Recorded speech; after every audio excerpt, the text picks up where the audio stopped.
when you're supporting somebody with a mental health problem, it doesn't come with a book or a manual. I don't get a book that says, oh, Juliana, this is exactly the right thing to do today. There's a lot of trial and error. And when you do that on your own, that can be a really scary place. And sometimes what you're dealing with can be really hard. My name's Dr. Juliana Onwumere, and I work as a consultant clinical psychologist in the NHS, and I'm also an academic researcher here at King's College London. If we're thinking about supporting someone who's got a mental health problem, or indeed a physical health problem to be fair, if you're reading lots of textbooks and papers and academic papers, they might often describe people as carers, but essentially it's just families and relatives and friends who are just supporting someone informally who are going through some difficulties, and those difficulties can be over a longer period of time. So if you have somebody that's close to you, a friend, a family member, however which way you describe them, and they have or they're living with a mental health problem, and again, let's just focus on psychosis, or it could be bipolar disorder, that person's important to you, bottom line. And if they develop a mental health problem in much the same way if they developed a physical health problem, it's not uncommon for you to feel absolute shock, fear. You can just be really scared about, what has happened and what will happen. But something that we tend to miss is that while families and relatives will be obviously really concerned to make sure you're getting the right help, but also that they can end up feeling quite poorly themselves in different ways. So it's not uncommon if you're in a caregiving relationship to find yourself feeling quite stressed, quite upset, quite anxious, quite worried and fearful. And that's why it's incredibly important, just as if you were the person that have the lived experience of mental health problems, it's just as important if you're somebody supporting someone to make sure you get the right support. And when I talk about support, I mean in terms of people that you talk to, people that you can share your thoughts and your feelings with. And that can come in a variety of ways. Some people might go to their GP, but some people might talk with their friends or networks or community in their church or in their barbers or whoever. The most important thing is that people aren't left on their own. But linked to that, if you come from a community where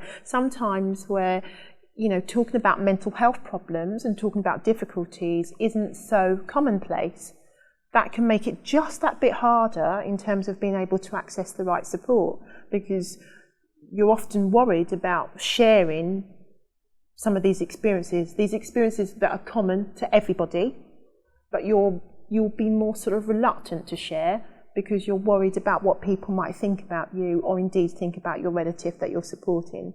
But we all have a role to play in that, and the more that we're able to talk about things, even just watching this video is going to be really helpful, just to know that actually mental health problems, like physical health problems, happen to anyone.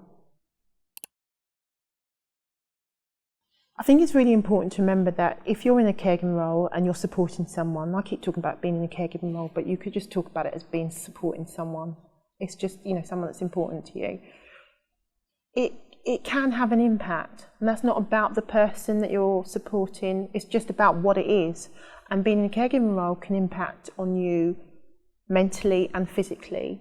So we know that people in caregiving roles, and certainly around supporting someone with mental health problems, that people can have their own mental health challenges, whether that's around anxiety, whether that's around depression, or sort of general stress reactions. But also, what's really common for people in caregiving roles is that your sleep can sometimes be disturbed, and what it's like. The occasional odd night of sleep disturbance, but when it goes on for a while, that can sort of feed into so many other difficulties as well, in terms of your own attention and concentration, and just how much you feel able to do. And I guess if you're really interested, over the last sort of 6 or 7 decades, we've done a lot more work just actually focusing on the health of carers as well, because it's really important to think about not just the care we're giving to someone with their own experience of mental health problems, but also what we're providing families. Because, you know, when carers find themselves in poor health, that can also have quite a negative knock-on effect with the person that they're trying to support. I think if you're in a caregiving role, if you're in a supporting role, it can feel so absolutely, often it can feel quite lonely, it can feel quite scary, and you're never quite sure what you're doing is right. And so that's why it is important to try and get some support and get some information. Going online can be really helpful, but sometimes that can feel quite difficult in itself because you don't know in terms of the authenticity or, you know, how correct that information is. So definitely I think if you're in that role or you're trying to support a friend or relative, go to the big major mental health charities. You know, if you're watching it in the UK, you can be thinking like looking at Mind charity or the Rethink Mental Illness charity. They can be really helpful. And there's, you know, there's different ones that might relate to different conditions as well. In terms of Bipolar UK would be really helpful. There isn't one, we're not there yet, there isn't one uniform, easily accessible course for anyone who's in a caregiving relationship or caregiving role. At King's here, we run different courses. So we've got an online course that focuses on supporting people who are in caregiving roles for relatives with experiences around psychosis and schizophrenia. But that doesn't run all the time, but it does run. But it's good to kind of find out what might be happening locally for you as well. Places that people have found helpful is like if you go to your local pharmacy, if you live near a pharmacy, they often have little notes on about different groups that are going on in your local area. But looking online can be a helpful first step.